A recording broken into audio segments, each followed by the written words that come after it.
I am the man who found Osama bin Laden. My copyright statement follows. None of the materials provided in this voiceover true account of my encounter with Osama bin Laden may be used, reproduced, or transmitted, in whole or in part, in any form or by any means, electronic or mechanical, including photocopying, recording, or the use of any information storage and retrieval system, without permission in writing from me. To request such permission and for further inquiries, contact me through email. My name is Cloak, John Cloak. 001. That's right, 007 ain't got nothing on me. He is fictional. I am real, you can and should trust me. All rights reserved. This is an eyewitness account of Osama bin Laden by an unwanted, unappreciated combat wounded veteran of the 82nd Airborne, United States Army. In this recession, why is the Philippines getting your tax dollars? Smile, I'm going to spill the beans on this one. They're camouflaging it, but I'm not. They're trying to hide it, but I'm not. They're not even talking about it, but I am. This is not a conspiracy. What this is an eyewitness account, a personal journal. What you are about to hear me talk about, I have seen with my own eyes and experienced with my own being. When I looked at his face, into his eyes, it was instant recognition, and he knew it. I had seen him before. It was Osama bin Laden. This is extraordinary info. Get ready to become totally super motivated. If you do not want to know how and where I walked up to Osama bin Laden, then you're absolutely totally and completely crazy. As long as there is an Islamic extremist, your life is in danger. Note: I walked up on Osama bin Laden. It is time I let all of you know what took place. Before, during, and after. Even until this very day, the following events took place before I walked up on Osama bin Laden for the second time. He was simply hiding in the open the whole time. Living the life of a millionaire. I need you to know this, so put it to memory, because this is what Obama uses against me and why Hillary says that I am a sick man. Surveillance of my activity has continued for many years. Obama and the deep state cabal must continue their cover-up, or Bush and Cheney will be tried for war crimes by the World Court and they would lose. Waterboarding to death a prisoner of war is a war crime. It just is. So let us move on. The benefits of a retired Department of Defense operative are not very lucrative, at least not when they are awarded after a long and painful court battle. You are not respected. Recounting and reliving torture or gunshot wounds, including the horrific death of your comrade in arms, are stressful events. What do they want me to do? Spill the beans? How could the government of the U.S.A. have gone so far down the tubes? My years in the U.S. military have left me with many experiences. As you listen, notice that I am recounting these events as if I were talking to my best friend, that is you. Get ready to become super motivated. If you do not want to know how and where I walked up on Osama bin Laden, then you are plain nuts. As long as there is an Islamic extremist, your life is in danger. You know it is true. On the morning of 9/11, I was awakened by the father of the woman I was married to at that time. I had been sleeping on the couch in the living room of my house all night, in Florida, as he knocked on the front door. Came in and said, "Turn on the TV, we are at war." I had spent the night on the couch because the night before my wife at that time walked through the front door after arriving home late from work. I attempted to give her a welcome hug and kiss. While doing so, I smelled on her breath what I believed to be the bodily fluids of a man. 2 and 2 equal 4. I had been betrayed. Life can seem to be cruel, can it? This sent me to search out a study course in private investigation. Doing so led me to Joe Alercia and his Lion Investigation Academy of Bethlehem, Pennsylvania, USA. Toll-free 1-877, High School, where I earned an associate degree in private investigation and security. This reawakened in me a deep desire to seek out and live in the truth.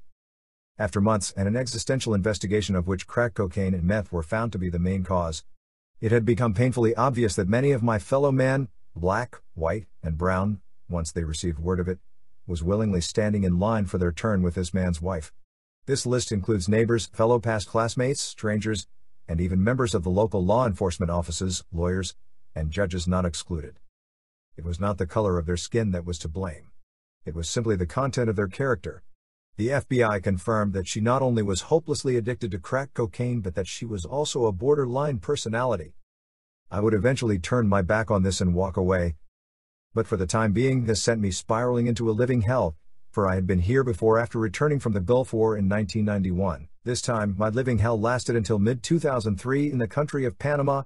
This is where I was wounded in combat years before as a member of the 82nd Airborne U.S. Army. It seemed as though I was under some kind of evil spell, so I had gone to the Veterans Administration to seek counseling. Sometimes it is best to talk to a stranger about personal problems in your life. Preferably, someone that you trust not to seek you out. Alternatively even, someone that you will not run into on a day-to-day basis.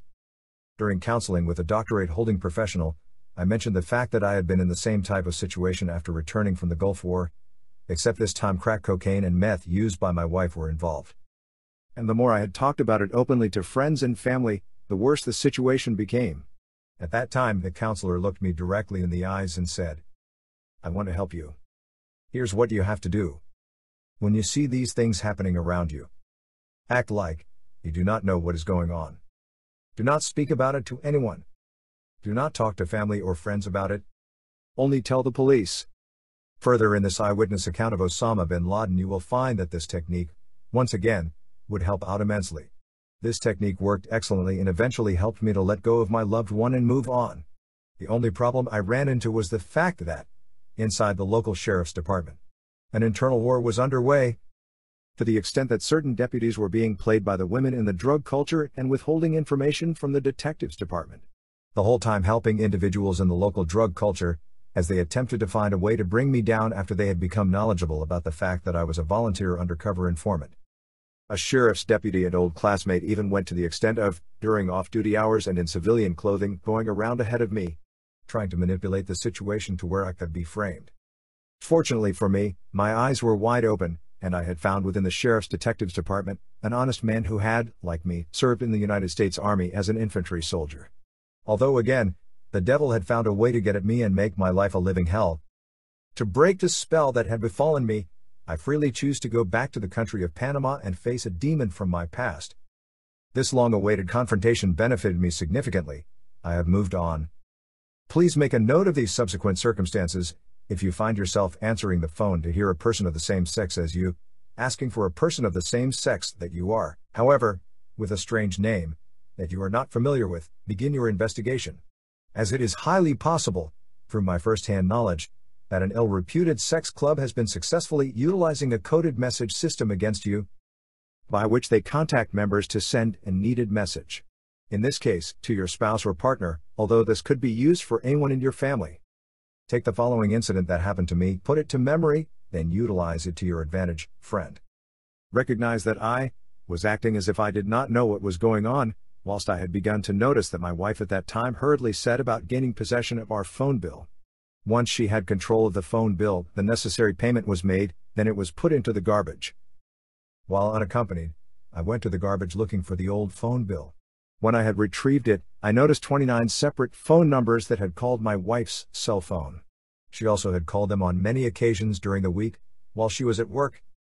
When tracing the phone numbers, I found that they were at locations throughout our county and our neighboring county. These were locations that she and I had never visited together or spoken about. At one time while she was in the backyard, her cell phone rang. As I answered it, a man on the other end said, "Ronnie, it's time to call your brother, man. My name is not Ronnie." Also, there was something about the way he delayed when he heard my voice. He then made the announcement, hanging up the phone. The way he also broke off before he improvised the word man. Later, I was able to deduce that each member of the sex club had a code name, a common name, which was given as if to someone of the other sex than they actually were. You can see how this can work easily either way, whether you are male or female. Example, let us say you are a man, In the sex club, you will have a female's name as your code name. This way, when someone in the club tries to call you, however, your spouse answers the phone, or the answering machine picks up the call, the club member uses your code name, which is the name of a woman. They go on to make an announcement of some kind referring to the opposite sex than you are, which is a coded message to you. This throws off anyone from completely understanding that the phone call was meant for you, a man. The same goes if you are a female. In the sex club, you will have a man's name as your code name. This way, when an individual in the club tries to call you but your partner answers the phone, or the answering machine picks up the call, the club representative can use your code name, which is the name of a man, providing you with a very convincing argument that it was simply a call to a wrong telephone number. They go on to make an announcement of some kind referring to the opposite gender than you are. This throws off anyone from completely understanding that the phone call was meant for you, a woman. Now replay that once more, and recognize how easily you would disregard it as a telephone call to a wrong number. In this situation, you did think that somebody had called the wrong number. Moreover, when they realized it had just hung up the phone. Otherwise, you hear the same message or type of message left on your answering machine or as a recorded message on your partner's cell phone. How comfortably it would be for you to just disregard it as a telephone call to a wrong number. In my situation, it even deceived the local sheriff. Now, if you are single and have the chance to meet an important person, in spite of this, it turns out that they have been divorced. Do not automatically assume that they were the offender. They might have been victimized, extremely. It does not matter if they are male or female. They may have been the victim and deserve your consideration. So do not jump to judgment on a divorcee. Be prepared to give respect where respect is deserved. It is a disadvantage in our day and time, even as Americans or citizens of the free world. Simply because, in many cases, marriages are only a few words on a piece of paper. It does not truly mean the person was married, not in the true sense anyway. They may have been wedded on their side of the agreement only, meaning that they were married to their spouse, but their spouse was only playing them for a fool, which is what happened in my case. Search your spirit and you will know that just because a piece of paper says somebody was divorced, it does not mean that they were ever wedded, not a true marriage, in the true sense of the word. Meanwhile, deep inside the ancient corridors of my mind, the memories of war in a faraway land push their way into this present time. You see, persistently after the Gulf War of 1990 and 1991. I have told a version of an encounter with a man I have always thought looked like Osama bin Laden on or about August 10, 1990 inside Saudi Arabia. Further in this eyewitness account, Deck 2007, you will come to appreciate why I have added this at the beginning. Being a card-carrying member of the 82nd Airborne, I was told to jump from military aircraft often. It was my job. On August 7, 1990, I and many other paratroopers were loading a C-141 Starlifter for a night jump. I was nervous, as it had not been many days since my medical profile had been lifted, after spending months on crutches after being wounded in combat, in Panama City, Panama, during Operation Just Cause. Then shortly after, my medical profile had been lifted, having to go back to a medical profile and crutches because of a bout with blood poisoning. This second term on a medical profile and crutches had only ended a few days before. However, that is another eyewitness account, so let us move on. The crutches were needed to help me walk, because of a gunshot wound by an enemy soldier in a sniper position, which entered the upper inside of my left leg, and exited my outer left thigh and lower left hip. A nasty flesh wound that hurt like hell. I literally blacked out. After surgeons had removed the dead, and/or injured flesh, from the exit wound. A round hole large enough for a grown man to put his fist into remained. It was left to drain for days before it had to be elongated before it could be sewed together. By cutting two large V-shaped cuts at the leftmost and rightmost portions of my gunshot exit wound. This had to be done, because the perfectly round hole, cut by the surgeons, could not be closed. The two large V-shaped cuts which elongated the exit wound, allowed the surgeons to sew shut my surgically enlarged, gaping war wound. However, this left me to hobble around on crutches for months to come. This brings me back to the night of August 7, 1990, and a C-141 Starlifter. Oh, a C-141 Starlifter is one of those large, gray-colored jet-powered aircraft that you see paratroopers jumping out of during that era. I had worked all day, starting out the morning with the usual hour of physical exercise from 6 a.m. until 7 a.m. I then spent the day doing various tasks assigned to me as a non-commissioned officer or NCO, E5P type, United States Army Issue 1, each of the headquarters of Headquarters Company, 325th Air. At 5 p.m. those of us assigned to jump that night reported for pre-jump accountability. We went through pre-jump procedures and loaded the trucks, moved on to Green Ramp at Pope Air Force Base and strapped on our parachutes. As a qualified jump master, I and other jump masters performed the JMPI, Jump Master's primary inspection, of each jumper. We then loaded the C-141 Star Lifter, packing ourselves in like sardines in a can. As we lifted off and flew our fight pattern, it soon became increasingly hotter, with the flight captain saying over the speaker that the air conditioning was not working, and because the inside temperature of the Star Lifter was reaching 115 degrees, we must all drink water. Those of you that have served in the military airborne community know what I mean when I say that is not an easy task, because are strapped and packed tightly to fill the aircraft with as many airborne soldiers as possible. It leaves no room for hand and arms movements down and around to your backside, where your water canteen is located. Imagine, if you will, the deafening hum of 4 jet engines. You and 100 or more other human beings are jam-packed like sardines in a can, with the temperature cooking at 115 degrees.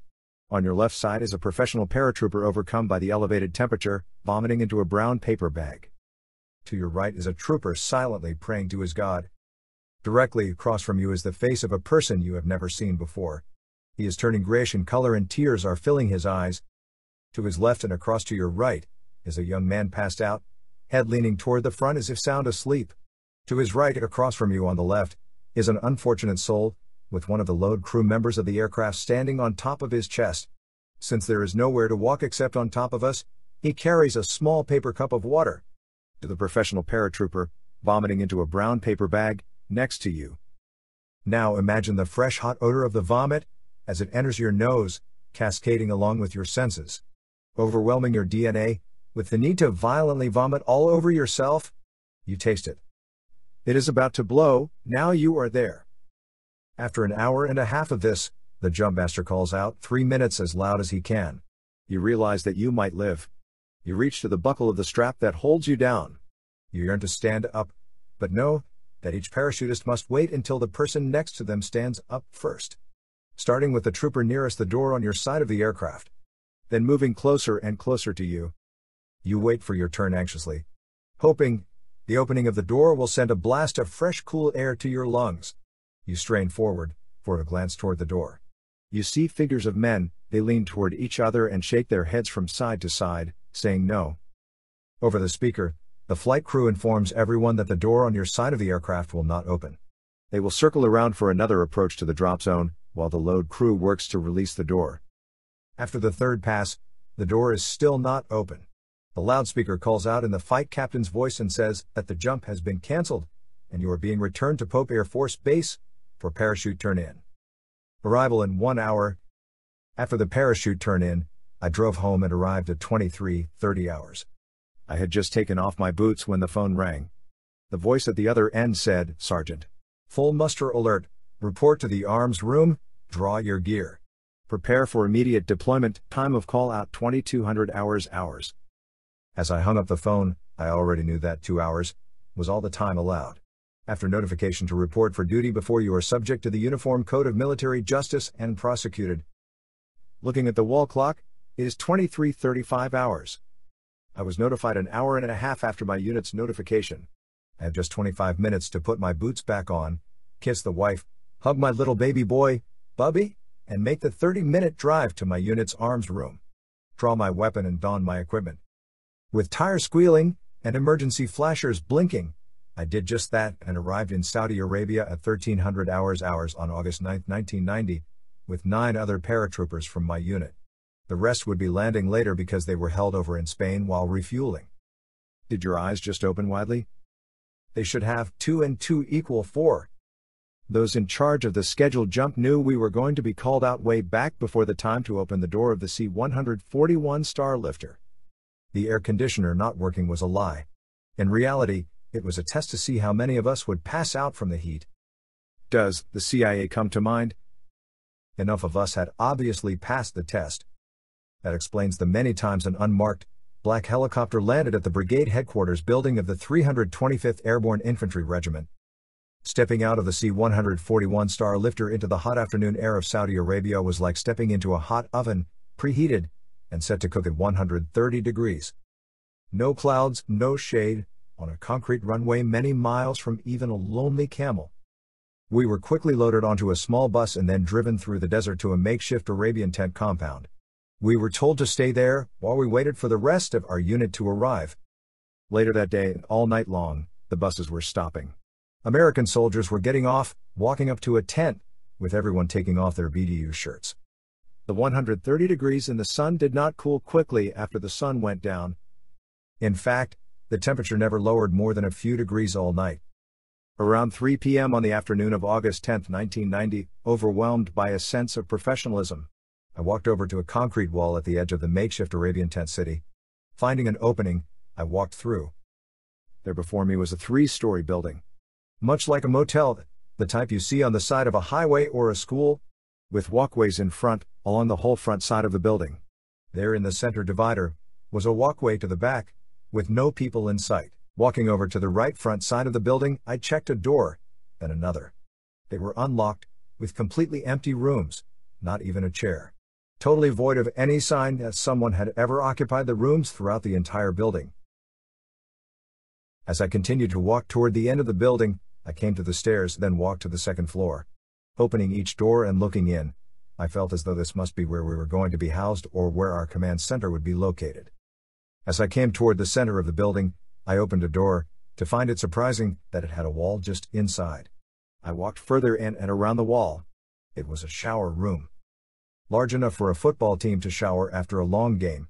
As I assessed each shower, finding them to be in working order, I intended to go back to my unit and inform my chain of command of the shower I was going to take, then invite all to do the same. Suddenly, I heard the sound of someone talking loudly outside. As I walked outside, the voice seemed to be further away. Walking back down the stairs, then down the walkway, I came to the hallway that led to the backside of the building. While walking through the hallway, the voice kept getting louder and louder with each step I took. It felt wrong, the language was not recognizable. I was suddenly shocked into reality, as I came to the opening at the backside of the building. On my left, about 50 feet away, was a group of 30 or so men, listening to a man that was on a small platform. His head was 3 or so feet above theirs. He was exclaiming loudly, something in their language, which had them all riveted. As enthusiastic in his speech as an old-time Baptist preacher, intent on exorcising demons out of his congregation, by enticing the fear of God into all who heard him. At that moment, he saw me, turning his head in my direction. He spoke in perfect English, but with an accent saying, "We are being told that they have sent their sons to our land to protect us. We have been told to feed and shelter them, to treat them with respect, for they are not barbarians." As he spoke, many of the men in the crowd turned their heads, following his gazing direction. They all looked straight at me, then back at him as if they expected him to give them orders to capture or kill me. I felt the hate in their eyes, and turned to leave, heading directly back to the tents, in my unit area. The whole time thinking to myself, that the words he spoke in English did not match the hate in the eyes of the men listening to him.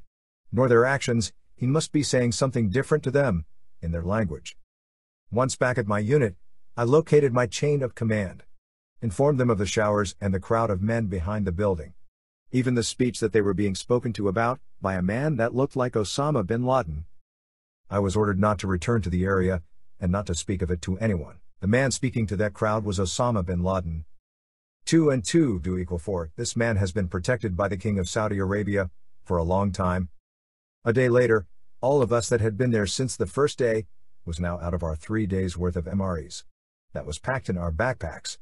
For the next 2 months, all we were given to eat from the Saudi government was 1 hot dog bun, 3 times a day. By the time October came around, we were receiving 1 boiled egg in the morning along with our morning ration of 1 hot dog bun, per individual. Just as suddenly as it began, it ended. Only then, did we begin receiving shipments of MREs. 2 and 2 do equal 4.